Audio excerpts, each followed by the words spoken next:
Welcome to Courage on the Rocks, a space where stories flow like a good glass of whiskey.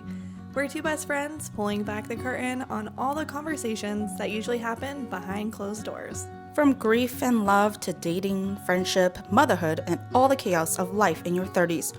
We're diving into it all with honesty, humor, and a splash of courage. This podcast is about real stories, ours, yours, and the incredible people we'll meet along the way. Whether you're here for inspiration, a fresh perspective, or just to hear from someone who gets it, we're glad you're with us. So grab your favorite drink, hit play, and join us as we navigate the highs, the lows, and everything in between, one episode at a time.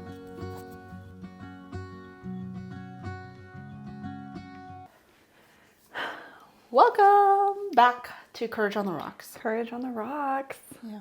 With drinks on the rocks. Drinks on the rocks this time. Seriously. Yeah, Liana went a little fancy though.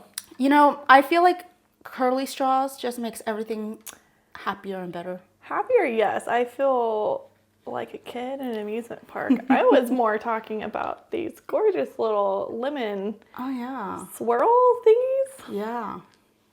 I have a lemon, let's swirl it. So what did you make us today, Liana? Today is vodka, a shot of vodka with coconut water. Mm-hmm. Oh, cheers. Cheers. I could use the hydration. Right?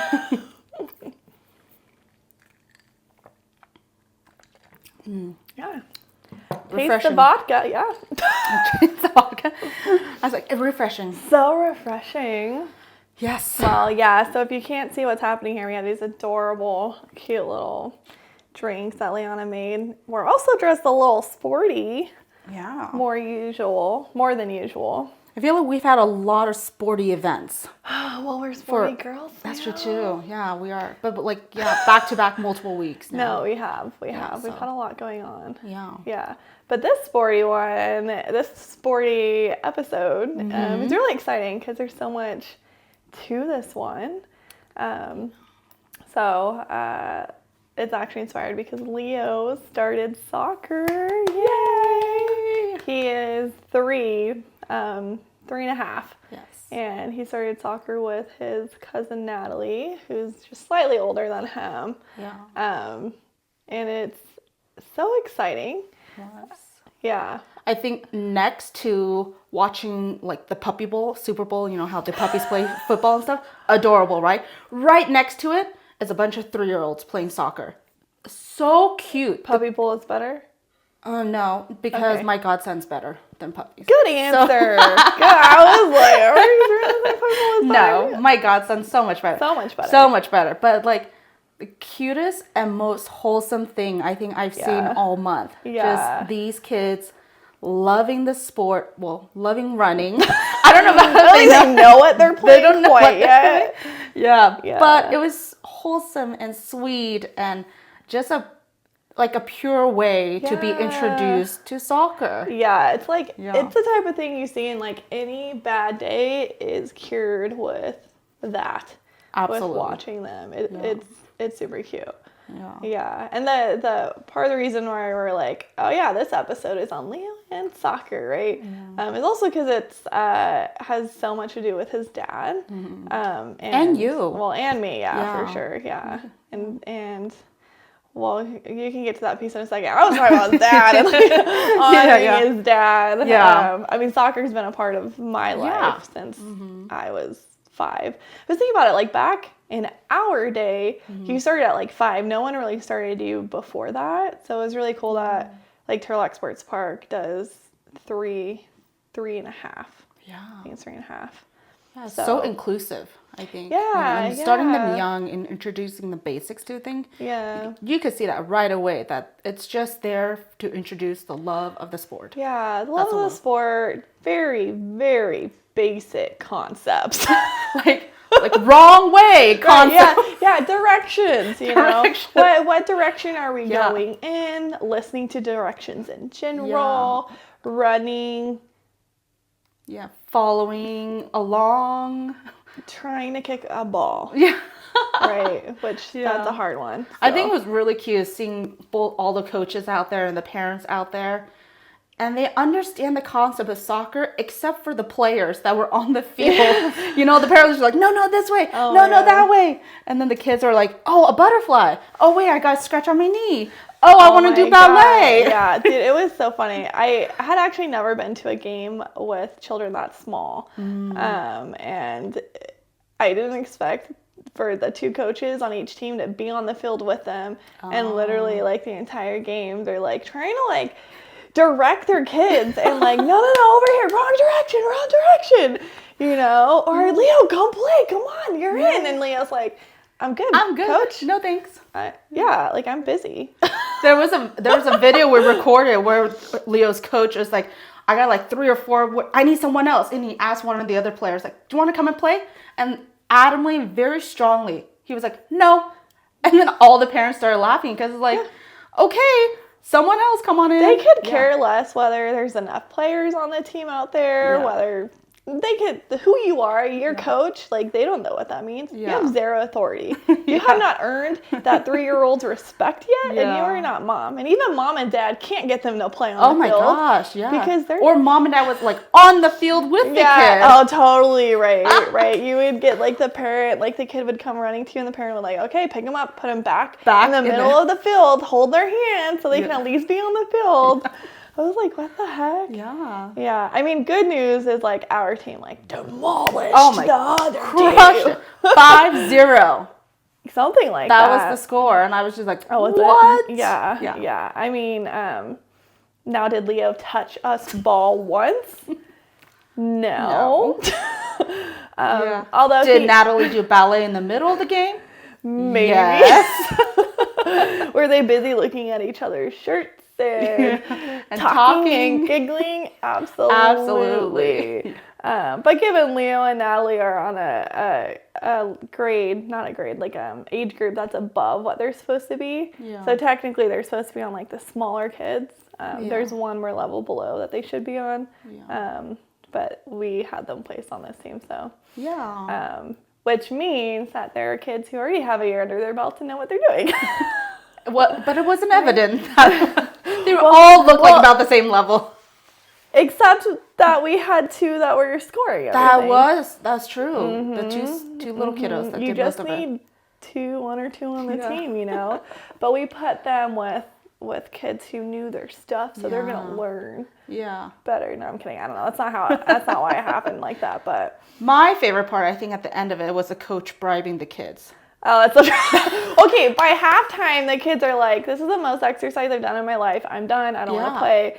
And no, okay, but you have to. Okay, it was started from 8:30 to 9:30. Yes, a whole hour. Like when they started at 8:30, the ball dropped and kids were running at 8:30. Yeah. Until 9:30, but by like 8:45, the kids were like, I'm good. Snack time. They want snack and toys. Yeah. So he brought out his trophies of a big bag like this of toys, like giant bag. He's like, okay, if you guys finish, I think he said if you guys just finish, you know, you guys can get a toy, you know. Didn't work on Leo. He stopped playing. He was done. Yeah, but you know they all got it because they participated. Yeah. Yes. Yeah. No, it was really cute to see Leo play, before we get into like the emotional piece of this, I've been waiting to tell you about Leo's first practice because I don't think I did. Oh no, you didn't. Okay. Tell me. Okay, good. Tell me. I've told everybody in my life except for you because I'm like, this is so funny. I was like, I have to tell everyone who listens to our podcast because this is so like Leo. It's like this is exactly who Leo is. Yeah. So, as you know, Leo on occasion believes he's a dinosaur. 100%. Yes. Now everyone around him is supposed to believe that. Sometimes you don't know what's happening, and then you're like, "What the fuck?" You're like, "Oh, we're a dinosaur." We're a dinosaur. Expecting that. Okay. So to give a couple examples here, Like, Leo will just on his own terms decide to turn on dinosaur mode, right? Mm-hmm. So like we'll be hanging out in a public area. He'll see a random kid, decide, oh, it's dinosaur time, and then go Rawr! And start chasing the kid who has not consented to playing dinosaur, nor do they understand what's happening, right? Mm-hmm. So like many times he'll scare a random kid who doesn't know him, because he's playing dinosaur and the kid thinks they're gonna get ate or something, or, So another example is when we went bowling with my family at 10 Pins. Oh, yeah. Right? You know how they have waiters that come to you? Yes. Okay, so my family, we're all bowling, we're enjoying it. The waiter comes to order our drinks, and Leo, out of nowhere, activates dinosaur mode. And as we're giving the order to the guy, Leo starts biting his leg. He's like, and then just goes for his leg. And it's like in a movie where the guy is trying to stay calm and still take the order, and he's trying to shake my kid off of his leg. Oh my God. I was like, oh my God, let me get him. I'm so sorry. So he turned on dinosaur mode at the first practice. Oh no. At first it was really like funny, and then I was just horrified because that's my kid. Now, he, in practice, first practice, they're all running together, kind of like in this big group, right? There's a ball, everyone runs to the ball, right? Yeah. I don't know if he understood that as like, you get the ball. Clearly he doesn't, because he still doesn't understand that concept. But he maybe thought it was like playtime and wrestling and things like that, right? Yeah. So all that energy. He decided multiple occasions to turn into a triceratops. Specifically a triceratops, because as you know, they have our horns, and it's time to like... Right? It gets worse. Oh no. So you're probably thinking like, oh, here's the group, I'm gonna run for I'm gonna charge into and it. like charge, and like he did that once, and he like just slammed into another kid's head, right? Oh. The kid's on the ground like, mommy! And then Leo's like, ow, what happened, right? I wish that's what I was referring to right now. Oh yeah? Okay. No, it's so much worse. Oh. He would immediately turn into a triceratops and then go head first right into his coach. And because he's short, he would go right into his genital area. Multiple times. Like they'd be talking and he'd be like talking to the kids and be like, okay, you do this. And out of nowhere, Leo's like,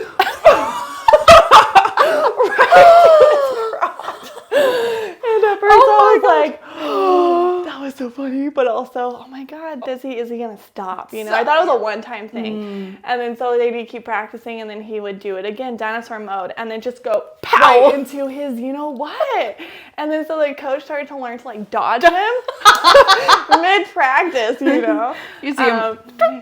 So once he started learning to dodge him, Leo then realized like, okay, well I'm gonna still try this. Yeah. And so by the end, Leo would do it, and the coach would like turn, but then Leo's going up his ass. Right?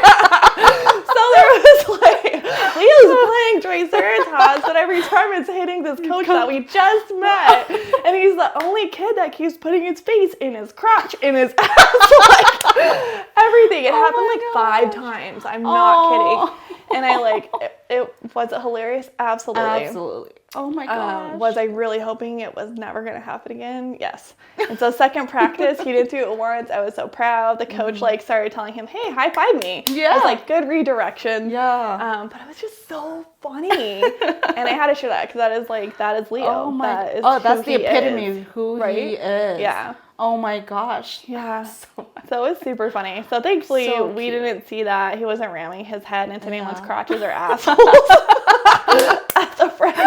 At the game. They're like, whose child is that? Yeah. So it was really nice. But I know Jorge, his dad is probably just laughing in heaven. Oh yeah. Oh my God. Oh yeah. He's like, oh my God, that poor coach. I understand. Yeah.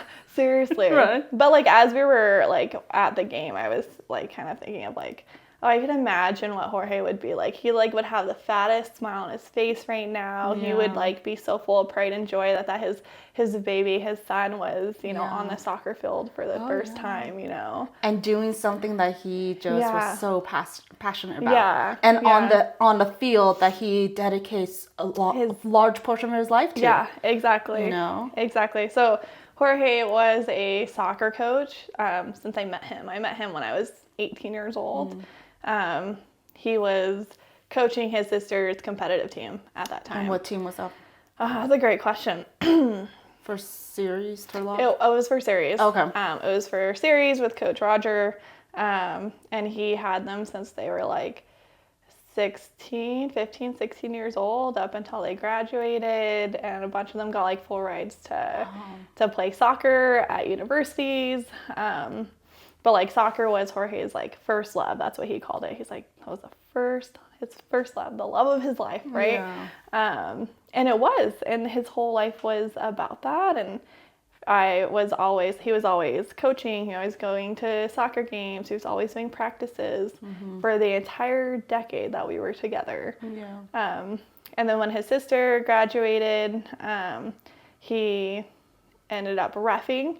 He reffed. He had the Zoob team, which was an adult team that he actually had. Yeah, they ended up like, winning whatever adult thing. Adult championship thing. It was just a bunch of like dudes like our age who were just like, you're not playing in college anymore, but you still want to have fun. Like the nostalgia You life. might have a beer on the side, and then you're going in, and some of them have beer bellies because now they're 40 years old, But his team at the time was like 18, 19, 20, 23-year-olds, right? But it was always his life. And then he transitioned into coaching for TSP, Turlock Sports Park, and he coached with the owner of the sports park, and they had like one of the best youth boys soccer teams in like the nation. Like they had they were top ranked in like everything. So. And the impact you have on those kids, and to be able to transform a team like that, to take it to international level, that's huge. The skills it takes, the dedication, the hours spent, that's just wow. It is, yeah. Right before he passed, they had like a month before they passed, they had gone to Portugal, which was really cool. So they got to compete over there and train over there, and it was just a really cool experience. And like he dedicated his life to soccer. Like that is where his legacy is. That's where it lies. That's why I am dressed the way I am dressed. If you can't see how I'm dressed, I am in his JC legacy. Clothes and patches, and that's, you go to TSP, Turlock Sports Park, and his legacy is there. Beautiful sign. And I think the last time that you and I were on that field is when they did that dedication, at least for me. It was so how was that like, coming back to it with your son? It was emotional. Like I was okay until I kind of like pulled into the park. See, the last time we were there was when we did the like legacy the dedication field. So they dedicated a field to Jorge. It was a team that the field that his team practiced on, played their games on, did everything on, and they have this big beautiful sign in front of it. And last time I was there, I was wearing this outfit, and it was for Soccer Wars, and did a whole speech and everything. And that was like a month after we buried him, something like that. And then to go back, it was like, it was hard. It was sad because I wanted Jorge to be there. Like that was, seeing his son play soccer, I feel like was probably gonna be one of like those top things on his list of like happiest moments in his life. First time seeing his baby boy on that field in his soccer uniform, I think was going to be one of the best moments that he was looking forward to. But he wasn't there. In replacement, we have our JC patches, which I say JC as for his initials, and that patch was placed onto Leo's jersey in honor of his dad. And when it was interesting because like I don't actually know how like who decided to start doing the patches. Jorge had a patch on his jersey already because he, as a coach, he had a patch. But when he died, the patches just started going on everybody, like in honor of him. Like all of the players had JC patches. Teams of players who weren't even coached by him had patches. It was this interesting thing, but I've been waiting and really excited for Leo to get his first legacy patch, because he's a legacy child. He is. You know, and like for him to get his first patch, it was so exciting to iron it on there, you know, the night before, and to explain to him and show him. And he's like, "What's this, Mom?" And I'm like, "This is for your dad." And, like, explain it to him, and then for them to wear it, you know, on game day. It was cute. I remember a moment on the field watching Leo and Natalie have it, and they were in a little group of a bunch of other kids, and they were pointing at it, and they were showing it to other kids what it was. And it's just really cute to see, you know, like people are identifying and seeing that, and I think it's just. Like you said, it is a legacy. It is a part of who you are. You grew up with the sport, and it's also what attracted you to Jorge. Because you know, you understood soccer. That was your world, and you met a guy that was like, oh my God, I automatically know he's a soccer guy. Like, you just knew. Yeah, well, I mean, at that time, everyone who played soccer had that ugly, gross rat tail. It automatically made you attractive because you play soccer. But what's interesting was that, like, love for the sport, soccer is really, like, the reason why we're together, I think. Because, like, like, I walk through, you know, biology door, see him, I know he, you know, plays soccer because of rat tail, automatic attraction, right? But what was really cool was, first time he ever came to my house, which we weren't dating yet, we were just talking, but he had met Josh, and he was like really taken back because he knew Josh, but was like trying to understand like how. But it was really cool because my twin brother, played soccer with Jorge's younger brother, who is my age, right? So him and Jose actually played on the same soccer team. And I remember being like 12 years old, and I actually remember being at Jorge's house, at Soledad's house. Really? At 12 years old. I was there because they were having a party for Josh's team. It was a bunch of boys my age, and I was like all weird and teenagey, preteen, gross. But I remember that backyard. Really? Yeah, I remember the dirt. I remember exactly what I was doing, and I didn't want to be too close to the boys, so I had a soccer ball that had like the net thing attached that you can kick and practice your juggling, you know. And I remember doing that in the back, like where they kept their chickens and stuff. But it was such a trippy experience to like be like, wow, 12-year-old me was standing there in this space. Our family was there together. Jorge at the time was like 15. So like realistically, like he was doing things that I shouldn't even have been aware of, you know. But then for us to be married, create a child, you know, blend our families and continue soccer. Soccer never left. It was always there. And I think the beautiful part about it is you honor him in a way that's what's best for him, you know, what's best for Leo, and what to see how he was to the community through soccer, you know, and like how he touched kids' lives, and how he walked his path of understanding what it means to be a good coach, what it means to be a good friend, what it means to be a good leader. All of those qualities, he learned that from the many years that he put into soccer, you know, and Leo gets to see that. And people in his life will be able to share stories all connected through soccer and to TSP, and people will see Leo and be like, oh my gosh, I remember your dad and he did this XYZ, and it's just, I think that's just beautiful. I love it because I'm hoping it's a way for Leo to connect with his dad, because I think it's hard to find connections, you know, because was so young. He was 1.5 years when his dad passed away, barely 1.5 years, right? And he's not going to really remember a whole lot. He's only going to know what I continue to tell him, to show him, to expose him to, you know?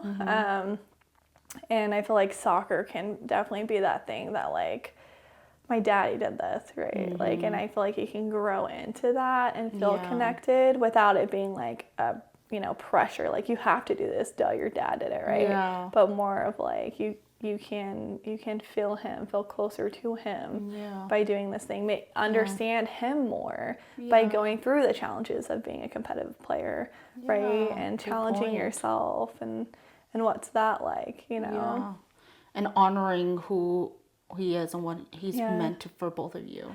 Yeah. And like it's also a way for you to keep the story alive. Yeah. And to keep his memory alive and to remind Leo, like, though your dad may physically not be here, he will always be with you. I think it was interesting because he said I think he said something like you always find a way of like honoring him for what's best for you both, right? Mm-hmm. And I think like that's such a good distinction because I think it is so important to keep the remembrance, of who they were alive. And I think oftentimes, I think there's a struggle of like, how do you do that in a way that it's also best for you? Yeah. Right? Because I think honoring someone is so important. You don't forget. Like I keep thinking of our friend who, came up to us and was telling us about how she had lost her mom when she was young, but it was so young that she didn't really remember her. But she had older siblings, and the dad remarried like a year later and basically tried to like copy paste. Like, okay, here's a new mom. You're going to be fine now, right? Yeah. And for her, she said she didn't really know her mom, and so she's obviously still doesn't. But it didn't impact her as much as like what the copy and paste versus like her older siblings who really still carry that with them and struggled with the loss and then the lack of remembering and honoring, right? Yeah. And so like I think it's so important to honor them. But like there's a positive way of honoring, and then there's a way that like is honoring them to keep their memory alive, but maybe isn't helping you to walk forward in life. Healthy version of you to move forward. Yeah. I think. Well, I know I do like an excellent job at honoring him, and I honor in the ways that also honor myself. Yeah. Right. Like it strengthens yourself. It strengthens myself, and I'm intentional and I'm strategic and. All the things that I do. Absolutely.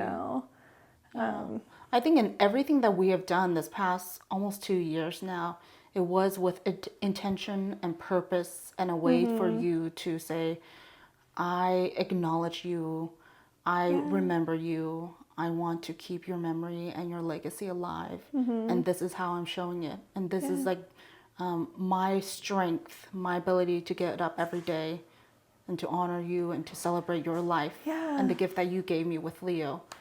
Totally. You're talking like we're talking about two types of honoring, right? Yeah. One is like this symbolic honoring, and like also like very much like can be like this transactional way of honoring or this I do action oriented, right? Versus like honoring of which can also be symbolic, but of less physical and more of like how you live and move about your life, and I think we do both really well, right? So like the physical piece would be like Leo's hair. Leo's 3.5. I've never once cut his hair. His hair looks like his dad's. It's a lot lighter, but it's curly and it's beautiful and it's long, and when it's wet it like will go down to his butt. I mean, it's very long.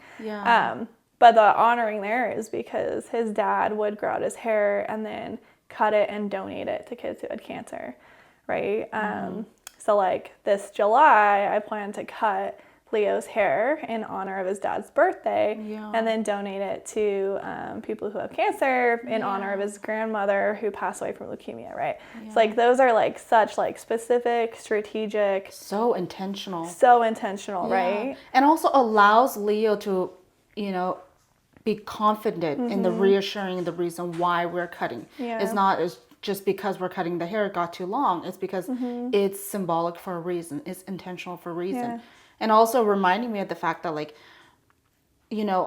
when we celebrate and honor people, it's not on the days that they pass away, not just specifically on the one day that they were born. It's all the days in between it. It's the way we're walking through it. It's the middle of the year kind of situation. It's just those middle of the night, like, he won't stop crying. What do I do? Calming myself and grounding myself again.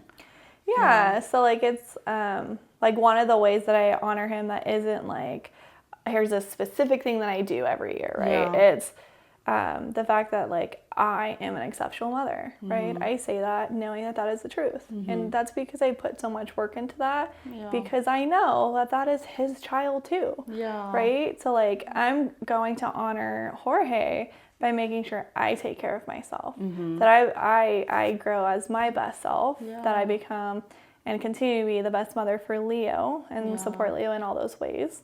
And like I honor Jorge by dating, by who I date, who I allow to potentially be a leader and an example of what a man is to Leo, right? And to set those examples. So like honoring him is also, well, who am I going to allow to even step into shoes, similar shoes, to help raise his child? Right? That's what I think about. Be a part of a family that's already been created. A part of family. You're continuing on this legacy and this journey. You're of strength, of resilience, of like someone who's just going to continue to uplift you and not hold you back for any reasons. Yeah, and I feel like some people might be like, well, is dating really honoring your dead husband, right? For that's pretty good. But the reality is yes, right? Because I feel like this is where I get back to like, there's benefits there's way of honoring people that benefit you, and there's way of honoring people that don't, right? So like knowing that I think is a very wise thing to understand about yourself. So like honoring someone by choosing to sit in that pain for unreasonable amounts of time. To feel like you have to stay in that pain to remember them, because if you don't, you feel like you can't move forward. And feeling like if you move forward, then you're not remembering them or honoring them, and how dare you, right? Those are bad. They're bad ways of thinking about honoring and moving forward, because you're not moving forward without them. You're moving forward. They're in spirit. They're with me all the time. But if you're not living your life, what are you doing, right? You did not take the lesson you should have taken, which was to appreciate and to live and to just value it. To go for it, right? So if you're doing, you're sitting in it and you're not healing yourself, and you're not working through that, then are you really honoring them? I think also like for the years that I've known Jorge, I feel like he would be more upset at you if you were in that like, I'm not going to do anything with my life because I'm in such pain and sadness. This is the only way I can tap into, understanding my grief or my loss of him, of Jorge. And I'm like, I don't think he would have I know he would not have wanted that for you, and he wouldn't have wanted that for Leo, and that kind of pressure and that like that sadness or that just not moving on with life, like that's not good for Leo, and he knew that. I mean, hence the reason why he was able to make all of those great choices about how to raise Leo and what to do in preparation, and be willing to travel, making those travel plans. Like that's who he is, living life, living to the fullest, taking opportunities when you can, and moving forward and growing. He grew tremendously in his career, in all aspects. So, I agree. I think you always honor him, and I'm very proud to see it. I do. I like seeing it. I think Leo is a very happy boy. He's very happy and healthy, and you ground him. He understands that. And soccer Saturday was one of those times where you know, he just like, I'm not gonna play, and you're like, it's okay. Yeah, you're good, buddy. Yeah. Just be out here, be in the moment, enjoy it. Yeah. You know, get to know the sport, love it, be with family and friends, and that's create a it, community. what it's about. Yeah. It was cute. We finished and like we went over to the sign that, you know, was dedicated to his dad, and we took pictures, and it's really nice. Yeah, great way to end a beautiful first game. It was. For many games to come. It was. And a great way to start all the mini games that are to come. Yeah, exactly. Yeah. So cheers to honoring the people in your life that you've lost while also honoring yourself. Honoring yourself. Cheers. Thanks for tuning into Courage on the Rocks. Until next time, hold on to your courage, and we'll see you soon. Cheers!